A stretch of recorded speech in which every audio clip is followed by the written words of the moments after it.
চোরে যেন ভরে গেছে পুরো বাংলাদেশ। ইট চোর, পাথর চোর, সিমেন্ট চোর, বাংলাদেশ বিমানের টায়ার চোর। এখন শুরু হয়েছে মাওলানা ভাসানী সেতুর ৩০০ মিটার তার চুরি। আসলে চোরেরা বাংলাদেশ ছেয়ে গেছে। বর্তমানে কোনো কিছুই তারা বাদ দিচ্ছে না। বাদ আছে শুধু মাটি। এখন বাংলাদেশের মাটিরও চুরি হলেই মনে হয় তারা সর্বশান্ত হয়। মাওলানা ভাসানী সেতু উদ্বোধনের একদিন পরেই বৈদ্যুতিক তার চুরি হয়ে গেছে ৩০০ মিটার। বাংলাদেশের মানুষ এতটাই চুরি করতেছে, কোনো কিছুই বাদ দিচ্ছে না। মানুষ যেন এদেশ থেকে সবকিছু চুরি করে নিয়ে গেলেই তারা মনে হয় খুশি হয়।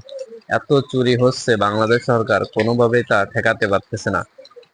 এমন একটি জায়গা, এমন একটি সেতু, সেখান থেকে উদ্বোধনের একদিন পরেই কিভাবে ৩০০ মিটার পর্যন্ত তার চুরি হতে পারে, যার কারণে গতকাল রাত্রে সেতুটিতে ল্যাম্পপোস্ট গুলো অন্ধকার ছিল। যানবাহন গুলো অনেক কষ্টে চলাচল করেছে, অনেক রিস্ক নিয়ে। তাই সরকারকে খুবই দ্রুত পদক্ষেপ নিতে হবে। এ ধরনের চোরদেরকে ধরে আইনের আওতায় এনে কঠোর শাস্তি দিতে হবে। দর্শক, আপনারা কি চান এ ধরনের চোরদের শাস্তি হোক? তাহলে কমেন্ট বক্সে জানিয়ে যাবেন। ধন্যবাদ।